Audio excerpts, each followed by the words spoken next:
Bismillahirrahmanirrahim. Alhamdulillahi rabbil alamin. Wassalatu wassalam ala al-mab'uthi rahmatan lil alamin. Nabiyyina wa habibina wa qudwatina Muhammad ibn Abdullah wa ala alihi wa sahbihi wa man sara ala nahjihi wa ihtada bihadihi wastanna bisunnatihi ila yaumiddin, amma ba'd. Muslimin dan muslimat, para pelajar sekalian, alhamdulillah kita teruskan pengajian kita dalam kitab Al-Wafi fi Syarhil Arba'in An-Nawawiyah. Hadis 40 yang ke-Ar-Rabi' wal Ishrun, yang ke-24. Tajuk dia Tahrimuz Zulm. Tahrim az-zulm, pengharaman kezaliman ataupun diharamkan segala bentuk kezaliman. Dalam hadis ini, para pelajar sekalian, kita akan jumpa, dia panggil hadis ini hadis qudsi. Allah Ta'ala berfirman dalam hadis ini sebanyak 10 kali panggilan, ya ibadi, ya ibadi. Berapa kali? 10 kali. Hadis ini kita baca matan dia dulu sebelum kita pergi kepada perbincangan. Oleh kerana dia panjang, ana rasa nak terjemah setiap kali ya ibadi, kita terjemah satu. Kalau tidak panjang sangat, satu muka lebih dia punya matan saja. Para pelajar tengok. An Abi Zarrin Al-Ghifari radhiyallahu anhu anin Nabi sallallahu alaihi wasallam fima yarwihi an Rabbih azza wa jalla. Tengok terjemahan daripada Abu Zar. Abu Zar ni nama dia Jundub bin Junadah. Jundub bin Junadah. Ana tak cerita di sini sejarah Abu Zar, pengenalan, tuan-tuan boleh tengok dalam kuliah kita kepada Hikayatun Fiqhiyah. Di sana terdapat beberapa hikayat tentang Abu Zar radhiyallahu anhu. Nama dia Jundub bin Junadah. Dia daripada Nabi sallallahu alaihi wasallam. Tengok. Fima yarwihi an Rabbih. Nabi SAW meriwayatkan daripada Allah Azza wa Jalla, daripada Tuhannya Azza wa Jalla. Hadis seperti ini dikenali dengan nama hadis qudsi. Hadis qudsi. Kenapa nama hadis qudsi? Sabar kejap, nanti kita cerita. Hadis qudsi, perbezaan dia dengan Al-Quran, ada berapa ciri perbezaan dalam syarah dia nanti. Annahu qala, Allah Ta'ala berfirman. Jadi firman di sini nama dia hadis qudsi. Sebab apa nama hadis qudsi? Sebab hadis ini diangkat terus kepada Allah Azza wa Jalla. Qala an-nabi sallallahu alaihi wasallam, qala Allah Azza wa Jalla. Itu dia panggil hadis qudsi. Baik, Allah Ta'ala berfirman dalam hadis qudsi. Tuan-tuan tanda, letak nombor. Yang pertama, ya ibadi, inni haramtu zulma ala nafsi wa ja'altuhu bainakum muharrama fala tazalamu. Wahai hamba-hambaku, sesungguhnya aku mengharamkan kezaliman ke atas diriku. Maknanya Allah Ta'ala tak benarkan dia sendiri melakukan zalim kepada hambanya, walaupun dia berkuasa mutlak, kuasa penuh. Tapi Allah sebut di sini, dia tak akan buat zalim kepada hambanya. Maka aku mengharamkannya dalam kalangan kamu. Jadi kalau aku sendiri aku tak zalim, kenapa kamu nak zalim? Maka janganlah kamu zalim menzalimi. Itu yang pertama. Yang kedua, ya ibadi, kullukum dallun illa man hadaituhu fastahduni ahdikum. Wahai hambaku, kamu semua sesat, tak jumpa cari jalan,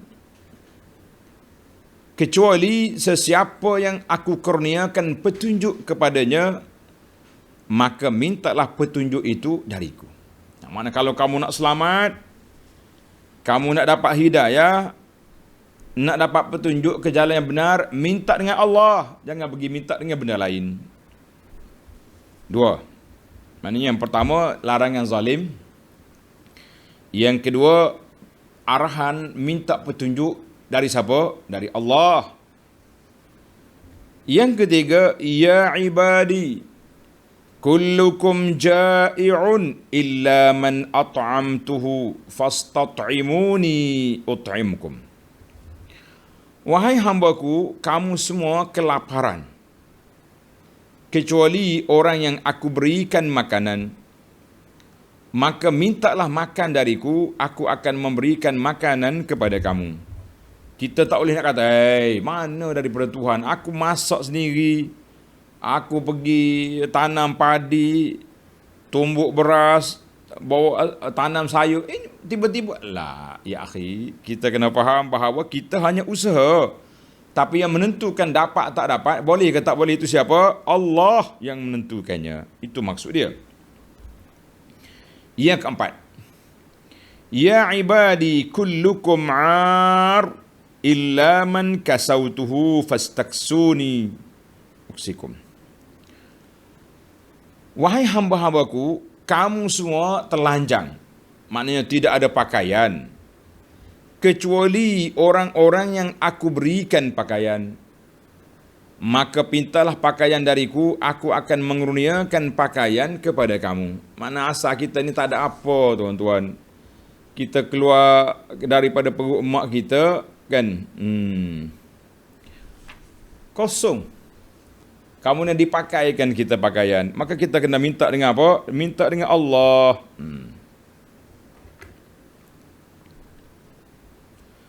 Yang kelima, ya ibadi, innakum tukhti'una bil-laili wan-nahar wa ana aghfiru dzunuba jami'an fastaghfiruni aghfir lakum. Wahai hamba-hambaku, kamu semua melakukan kesalahan dan kesilapan pada malam dan juga pada sewaktu siang, dan aku mengampuni dosa-dosa kamu semuanya. Maka pintalah keampunan dariku, aku akan mengampuni kamu. Yang keenam, ya ibadi, innakum lan tablughu durri fatadurruni walan tablughu naf'i fatanfa'uni. Wahai hamba-hambaku, sesungguhnya kamu tidak dapat menimpakan kecelakaan kepadaku dan tidak juga dapat memberi manfaat kepadaku. Wahai hamba-hambaku, jika orang-orang yang terdahulu dan orang-orang yang terkini daripada golongan manusia dan dari golongan jin di antara kamu semuanya bertakwa seperti orang yang paling takwa di atas di kalangan kamu, maka hal itu tidak akan menambahkan kerajaanku sedikit pun.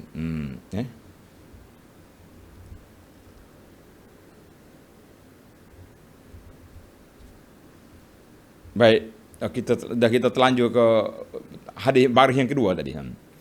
Baris yang pertama tadi, sekiranya kamu semua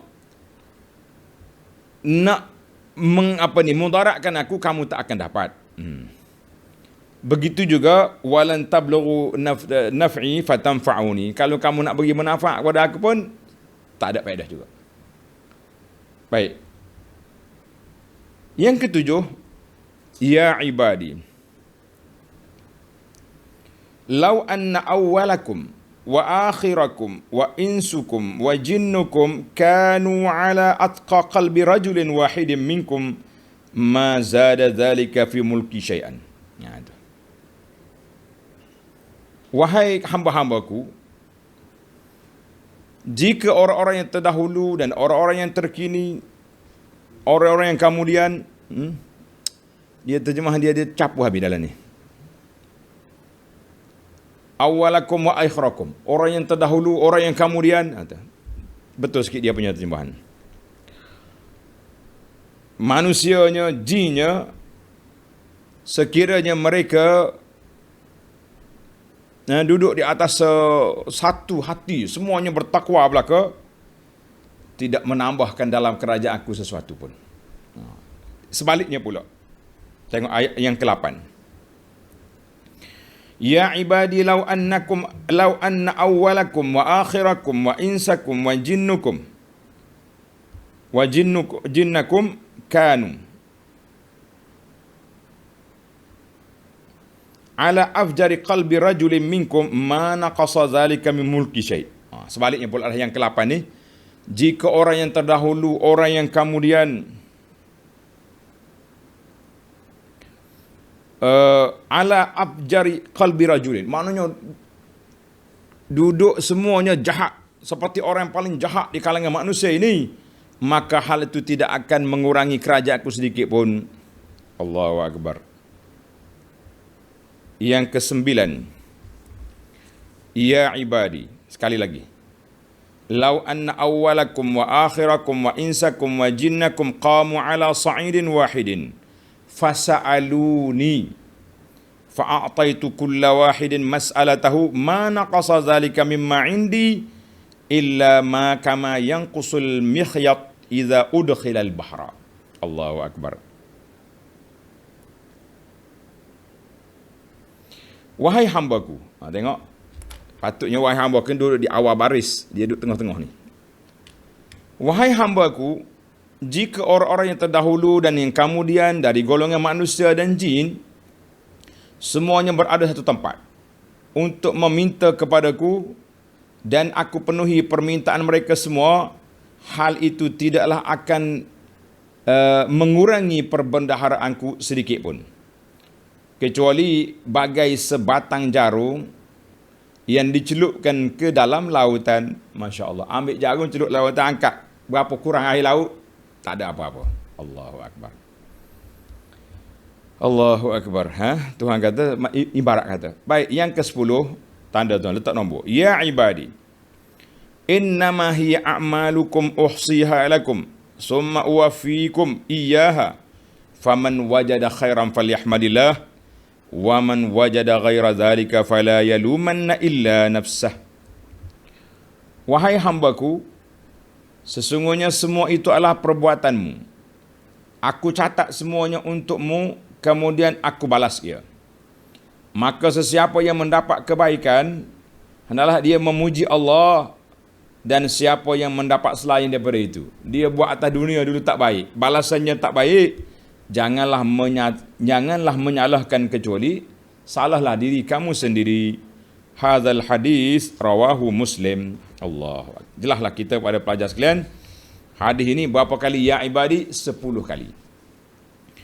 Maknanya 10 kali Allah Ta'ala ulang ya ibadi, wahai hambaku, wahai hambaku. Artinya hadis ini yang pertama sekali meletakkan larangan daripada melakukan kezaliman, larangan zalim. Yang kedua, hendaklah kita minta hidayah. Yang kedua, minta makanan. Yang ketiga minta makanan. Yang keempat, minta pakaian. Yang kelima, minta keampunan. Yang keenam, kita yakin dan percaya bahawa semua benda di bawah ketentuan Allah Azza wa Jalla. Kita nak beri manfaat pada Allah Taala pun tak ada faedah. Yang ketujuh, nak beri yang keenam, nak beri mudarat pun tidak juga. Yang ketujuh, amalan yang kita buat tidak menambahkan kerajaan Allah. Yang ke-8, maksiat yang dibuat tidak mengurangkan kerajaan Allah. Yang ke-9, kalau semua orang ni minta dengan Allah, Allah Ta'ala beri semua permintaan, tidak mengurangkan perbendaharaan Allah. Yang ke-10, Allah kata, hei hamba aku, semua amalan yang kamu buat, aku kira, uhsiha, aku hitung satu persatu, dan aku akan balas mengikut apa yang mereka buat. Kalau dia buat baik, falyahmadillah. Buat tak baik, mu jangan marah, kecuali cercalah diri kamu sendiri. Kenapa kamu pilih jalan yang salah waktu hidup di atas dunia dulu? Allahu Akbar. Baik, hadis ini sahih, diriwayatkan oleh Imam Muslim dalam kitab Al-Bir, fi kitabil Bir, bab tahrim az-zulm. Baik, kita pindah kepada ahammiyatul hadis, kepentingan hadis ini, kedudukan hadis. Hadzal hadis, nama dia hadis qudsi. Hadis qudsi. Sebab apa nama dia hadis qudsi? Sebab Nabi bersabda daripada Allah. Dia panggil diangkatkan ke hadrat al-qudsiyah, ke hadrat zat yang paling mulia, yang maha agung. Hadis ini mengandungi beberapa kaedah yang besar dalam usul Islam dan juga cabang-cabangnya dan adat-adatnya. Al-Imam Nawawi rahimahullah ta'ala menyebut dalam kitab Al-Azkar, seorang ulama nama dia Abu Idris Al-Khawlani telah meriwayatkan hadis ini daripada Abu Zar. Hadis ini daripada Abu Zar. Dia kata apa? Kana idza haddatsa bi. Abu Zar radhiyallahu anhu apabila meriwayatkan hadis ini, jasa ala rukbatayhi, dia akan duduk melutut atas dua lutut dia. Mana duduk Abu Zar?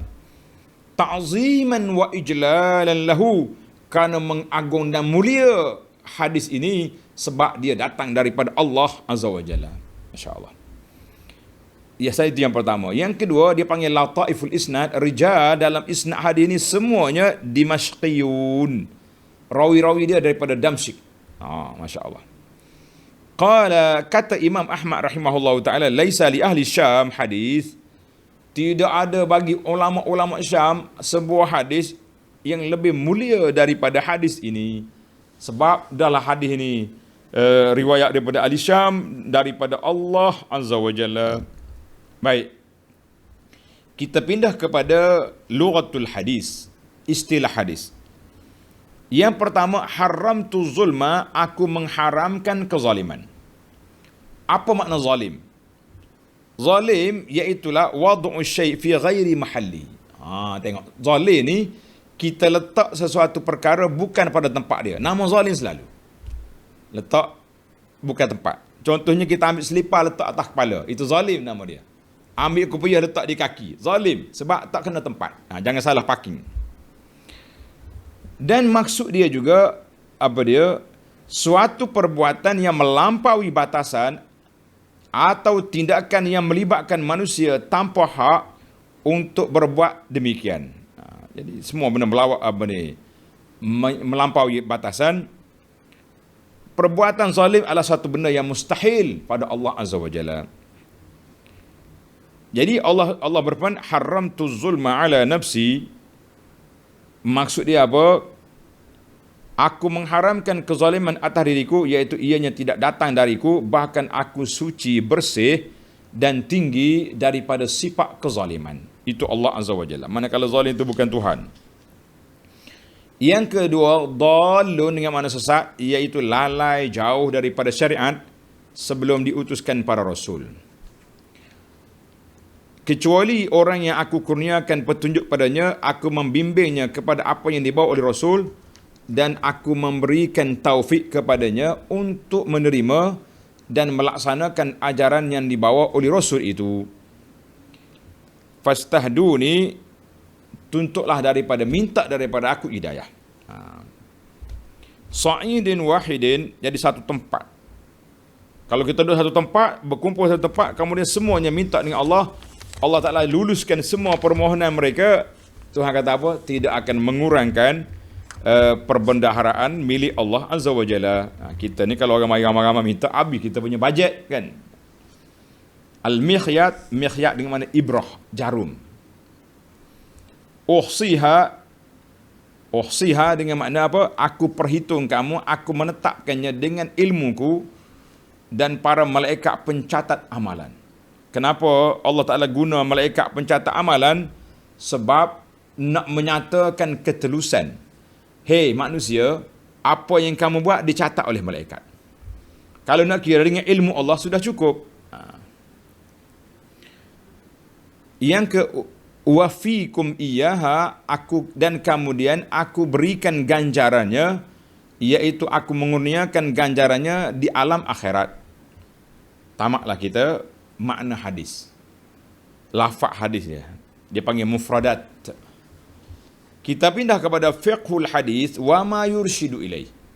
Fiqh hadis dan perkara yang kita dapat ambil bimbingan petunjuk daripada hadis ini, Yang pertama, ta'rif, definisi hadis kursi. Apa dia hadis kursi? Tuan-tuan tengok.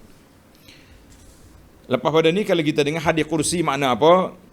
Hadis kursi adalah hadis yang diriwayatkan oleh Nabi sallallahu alaihi wasallam daripada Allah Azza wa Jalla. Kadang-kala dengan perantaraan Jibril, ada kalanya dengan perantaraan kadang-kala wahyu atau ilham ataupun mimpi Allah Taala bagi terus kepada Nabi sallallahu alaihi wasallam. Adapun ibarat atau lafaz hadis ini terpulanglah kepada Nabi sallallahu alaihi wasallam untuk mengucapkannya. Tiada perbezaan atau pencanggahan antara hadis kursi dengan hadis nabawi melainkan pada isnad sandaran. Hadis kursi disandarkan kepada Allah Azza wa Jalla. Hadis biasa dia bagi sekat Nabi saja. Qala Rasulullah sallallahu alaihi wasallam, habis. Tapi kalau hadis kursi qala Rasulullah sallallahu alaihi wasallam, qala Allah Azza wa Jalla au yarwihi an rabbih. Itu dipanggil hadis kursi. Hadis kursi maknanya disandarkan kepada zat yang maha mulia. Kerana itu, ia disandarkan kepada Allah pada kebanyakan waktu dan nisbahkan kepada Rasulullah sallallahu alaihi wasallam sebagai satu nisbah insya'i. Makna yang melafazkan tu Nabi. Lantaran Allah yang berfirman dengan hadis itu, kemudian disandarkan kepada Rasulullah sallallahu alaihi wasallam, nama dia hadis kursi. Kerana baginda sallallahu yang memberitahunya daripada Tuhannya. Baik. Melalui ta'rif hadis kursi ini, maka jelas perbezaannya dengan Al-Quran. Beza banyak mana hadis kursi dengan Quran, tuan-tuan tanda. Ana senarai di sini 9 atau 10 perkara perbezaan antara hadis kursi dengan Al-Quran. Yang pertama, tuan-tuan tanda, Al-Quran merupakan mukjizat lafaz dan maknanya. Al-Quran mukjizat lafaz dan maknanya. Hadis kursi tidak dianggap mukjizat. Satu. Yang kedua, Al-Quran sah kita baca dalam solat. Hadis kursi tidak sah dibaca dalam solat, bahkan membatalkan solat. Dua. Yang ketiga, orang yang engkar kepada Al-Quran kafir. Tetapi orang yang engkar kepada hadis kursi fasiq, tidak kafir lagi. Yang keempat, tidak engkar itu maksudnya kalaulah dia tolak hadis kursi yang disebut oleh Nabi sallallahu alaihi wasallam hukum-hukum, itu lain. Maksudnya perbezaan. Al-Quran yang engkar satu ayat pun tak boleh dah. Hari ni kita kata, macam mana ni? Mana masih lagi boleh diperbincangkan. Tapi kalau tolak hadis tak boleh juga. Cuma nak bezakan dia tu. Yang keempat, Al-Quran tidak harus diriwayatkan dengan makna. Tak boleh kata au kama qal. Kita baca Al-Quran, a'udzubillahi minasyaitonirrajim. Wal 'asr innal insana lafi khusr au kama qala. La, Al-Quran dibaca sebiji seperti yang diturunkan oleh Allah. Cuma ada qiraat di sana. Qiraat itu diambil kira kepada kedudukan orang yang membacanya. Hadis kursi lafaznya daripada Nabi sallallahu alaihi wasallam.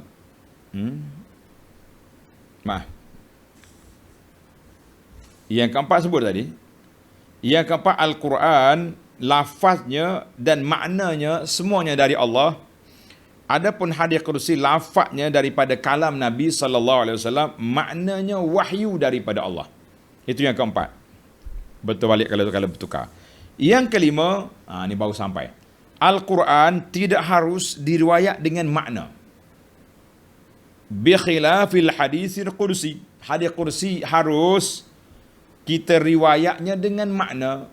Quran tak boleh dengan makna, mesti dengan lafaz. Au kama qal tak boleh. Yang keenam, Al-Quran tidak boleh menyentuh Al-Quran kecuali orang yang bersuci. Orang yang ada wudu. Hadis kursi, kita tak kira lah masalah khilaf ulama tu. Adapun hadis kursi, la yushtaratu. Tidak syarat kena ada wudu. Kalau kita beli kitab hadis kursi, kan ada orang jual sekarang ni, orang dah kumpul hadis-hadis kursi, kita boleh pegang dia walaupun tidak ada wuduk. Tapi afdalnya semua kitab agama, kitab hadis, kitab yang kita nak belajar ni, eloknya kita ada wuduk, tapi tidak syarat. Yang ketujuh, la tajuzu, tidak harus bagi orang yang berjunub membaca Quran dan membawa Quran. Harus bagi orang yang berjunub yahmil hadis kursi, baca ataupun bawa hadis kursi. Kita apa tu? Kita hadis kursi. Dia tak ada, dia berjunub, boleh bawa. Afdal cerita lain. Ini masalah hukum. Yang ke-8, siapa dia baca satu huruf daripada Al-Quran, pahalanya diganda 10.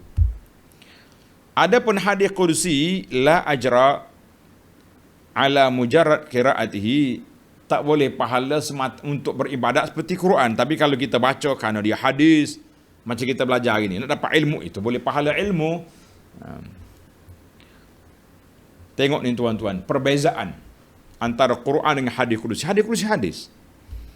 Habis bagaimana pula orang duk reka-reka cerita hadis tu, bacaan ni pahala begitu, pahala begini.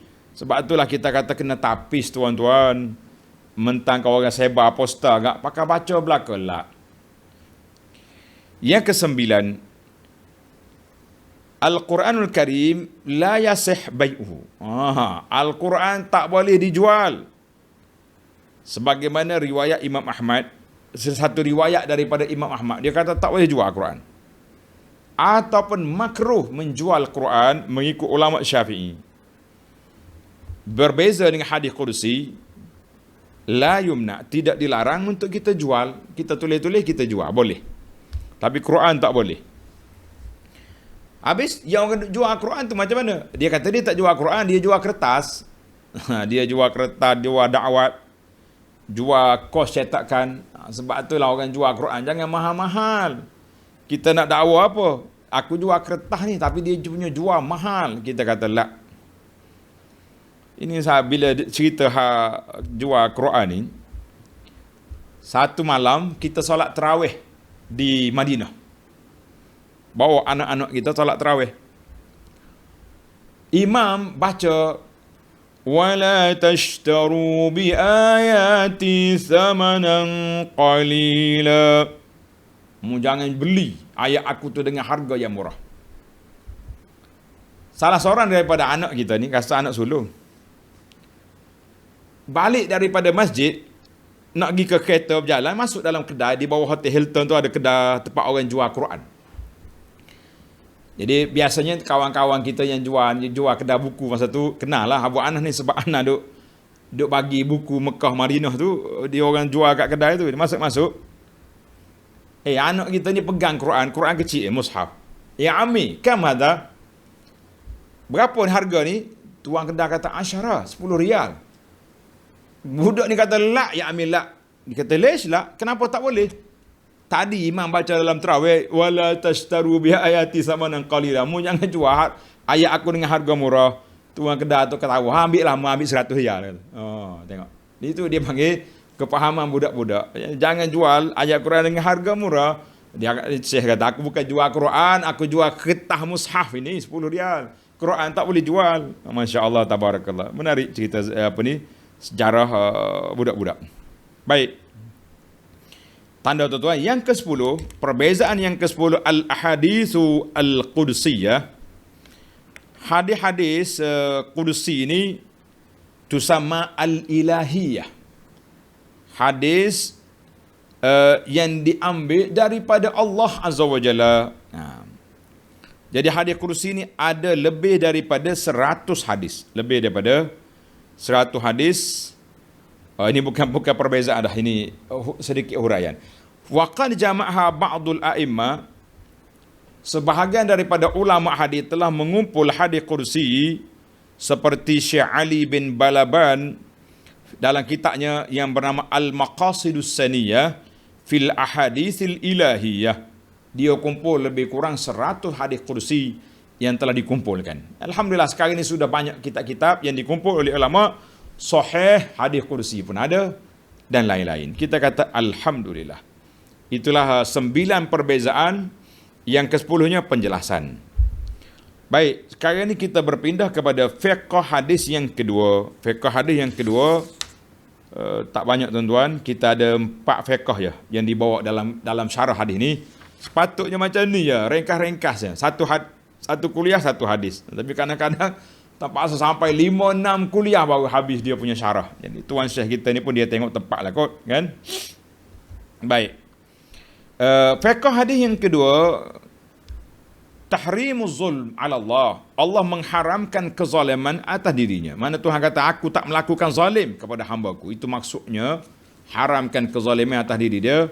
Artinya Allah Taala beri jaminan aku tidak melakukan kezaliman ke atas hamba-Ku. Lafaz hadis itu jelas, sarih. Allah Azza wa Jalla larang diri dia daripada melakukan kezaliman kepada hamba-Nya. Inni haramtu zulma ala nafsi. Dan sarih juga, jelas juga dalam Al-Quran, Allah Ta'ala berfirman, wa ma ana bizallamin lil abid. Sesungguhnya aku sekali-kali tidak menzalimi hamba-Ku. Surah Qaf ayat 29. Surah Yunus ayat 44. Surah An-Nisa ayat 40. Ayat-ayat yang menunjukkan Allah kata dia tidak melakukan zaliman. Innallaha la yazlimu misqala dzarratin.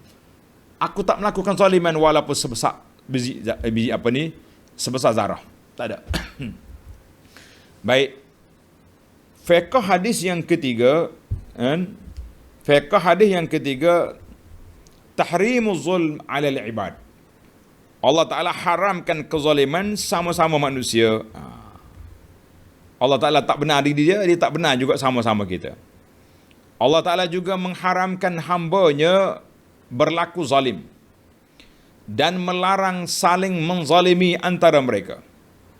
Maka siapa pun tidak boleh menzalimi orang lain. Kezaliman ini pada dasarnya terbahagi menjadi 2 kategori. Mana zalim dia ada 2 kategori.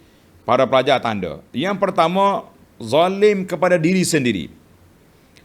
Kezaliman yang paling besar ialah mensyirikkan Allah Azza wa Jalla. Inna syirka la zulmun azim. Sesungguhnya perbuatan syirik adalah kezaliman yang besar. Suratul Luqman ayat 13.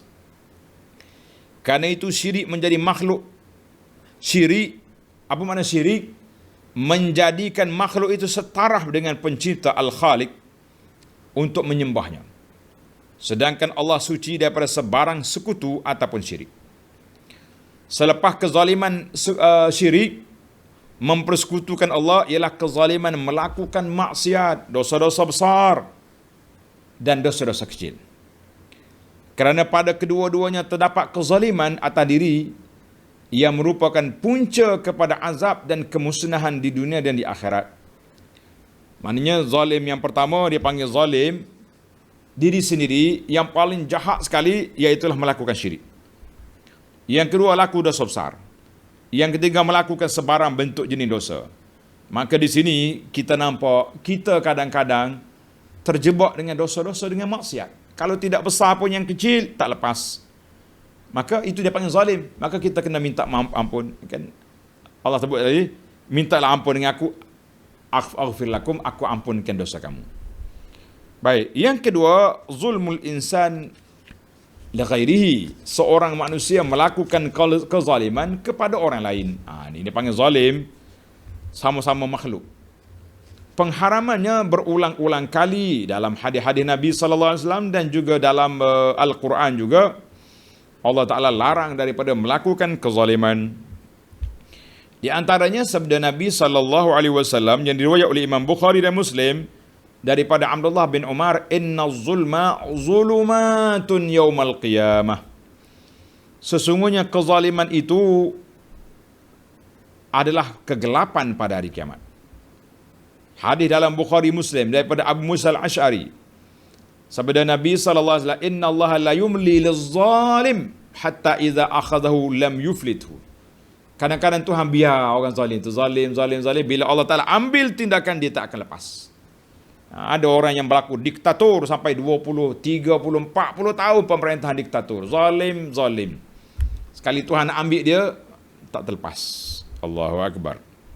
Dan banyak lagi hadis, di antaranya firman Allah Ta'ala dalam surah Hud ayat 102, wa kadzalika akhdhu rabbika idza akhadhal qura wa hiya zalimah inna akhdahu alimun syadid.